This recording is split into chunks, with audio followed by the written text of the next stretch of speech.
గొల్లప్రోలు మండలం వన్నిపూడిలో పిఠాపురం మాజీ ఎమ్మెల్యే వర్మపై గుర్తు తెలియని వ్యక్తులు కొందరు రాళ్లు ఇటుకలతో దాడి చేశారు. ఈ దాడి ఘటనలో వర్మ త్రుటిలో తప్పించుకోగా ఆయన కారు అద్దాలు పూర్తిగా ధ్వంసమయ్యాయి. పలువురికి స్వల్ప గాయాలయ్యాయి. కాకినాడ జిల్లా పిఠాపురం నియోజకవర్గం గొల్లప్రోలు మండలం వన్నిపూడిలో కార్యకర్తలతో సమావేశమయ్యేందుకు టీడీపీ రాష్ట్ర అధికార ప్రతినిధి మాజీ ఎమ్మెల్యే వర్మ వన్నిపూడి వెళ్లారు. సమావేశం ముగించుకుని తిరిగి వెళ్తూ ఉండగా జనసేన పార్టీకి చెందిన కొందరు వ్యక్తులు రాళ్లు ఇటుకలతో దాడి చేశారు. ఈ ఘటనలో మాజీ ఎమ్మెల్యే వర్మ తప్పించుకోగా కారు అద్దాలు పూర్తిగా ధ్వంసమయ్యాయి. పోలీసులు వచ్చి దుండగులను చెదరగొట్టారు. అక్కడి నుంచి చేబ్రోలులోని తన గెస్ట్ హౌస్ కు వర్మ చేరుకున్నారు.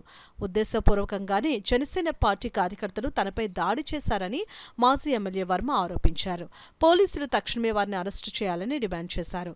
వర్మపై దాడి విషయాన్ని తెలుసుకున్న టీడీపీ నాయకులు కార్యకర్తలు వర్మ గెస్ట్ హౌస్ కు చేరుకుని దుండగుల్ని అరెస్టు చేయాలంటూ ఆందోళనకు దిగారు. అలాగే గొల్లప్రోలు పోలీస్ స్టేషన్ ఎదుట కూడా ఆందోళన చేపట్టారు.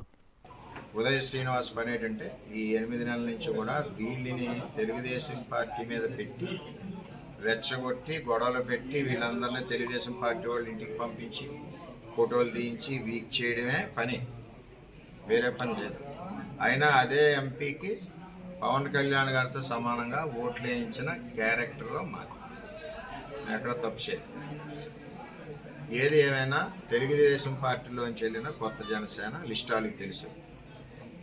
వాళ్ళు ఈవేళ వన్నిపూడిలో మా మీద దాడి చేసి కొత్తది కారు నాది 65 లక్షల రూపాయల కారు తుక్కు కింద రాళ్ళు, మన ఏంటి సోడా బాటిల్, కూల్ డ్రింక్ బాటిళ్ళు, కర్రలు, ఇటుక బెడ్లతో దాడి చేశారు. మా కార్యకర్తలు 150 మంది ఉన్నారు కాబట్టి వాళ్ళు వలయంగా ఉండడం వలన మాకు ఏ విధమైన కొంతమంది కౌకు దెబ్బలు తగిలి, నాకు కూడా తగిలింది. ఇక్కడ ఇటుక బెడ్ కౌకు దెబ్బలు తగిలి. ఇందులో మా మండల పార్టీ అధ్యక్షులు గొల్లప్రోలు, ఎక్స్-జెడ్పీటీసీ గొల్లప్రోలు, పిఠాపురం మండల పార్టీ అధ్యక్షులు పిఠాపురం, అలాగే ఇంకా ఇంకో పిఠాపురం ఎక్స్-జెడ్పీటీసీ అప్పారావు, కొత్తూరు ప్రెసిడెంట్ నాగు, అలాగే ఇంకా మా చిత్రాడ ప్రెసిడెంట్ శివ, ఇంతమంది కలిసి ఇది వాస్తవం.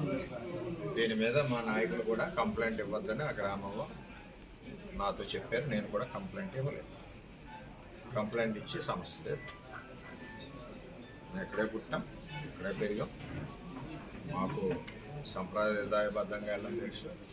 చంద్రబాబు నాయుడు నాయకత్వంలో క్రమశిక్షణలో పెరిగాం కాబట్టి ఓపిక అన్నది చంద్రబాబు నాయుడు గారు ఇచ్చారు. ఆ ఓపికతో గ్రామంలో వాళ్ళు తెచ్చుకుంటారు. అందుకే ఎంచేదంటే ఇటువంటి పనికిమాలి మొన్న కూడా సాయి ధర్మ తేజ్ వచ్చినప్పుడు, మన పవన్ కళ్యాణ్ గారి మేనల్లు వచ్చినప్పుడు అతని మీద కూడా దాడి చేశారు. ఆ దాడిలో సరైన చర్యలు తీసుకోకపోవడం వల్ల ఈ మండలంలో లా అండ్ ఆర్డర్ గాడి తెప్పి ఇటువంటి దాడులకి సిద్ధమవుతున్నారు. అక్కడ ఏమవ్వలేదు అని కొడితే, సాయి ధర్మదేవి కొడితేనేమవ్వలేదు, ఇక్కడ ఏం చేస్తారని అడుగుతున్నారు. ఒకటి గుర్తుపెట్టుకోవాలి, ఏం చేయాలో ఏం చేస్తారో ఏమవుతుందో చట్టం ఉంటుంది, దాని తగ్గ పనులు ఉంటాయి. నేను ఎవ్వరికి కూడా కంప్లైంట్ నేను చెప్పను. మా అధ్యక్షుడికి చెప్పను, మా రెండో అధ్యక్షుడు ఆయనకి చెప్పను. ఏం చేద్దంటే ఒకసారి దృష్టిలో పెట్టాము.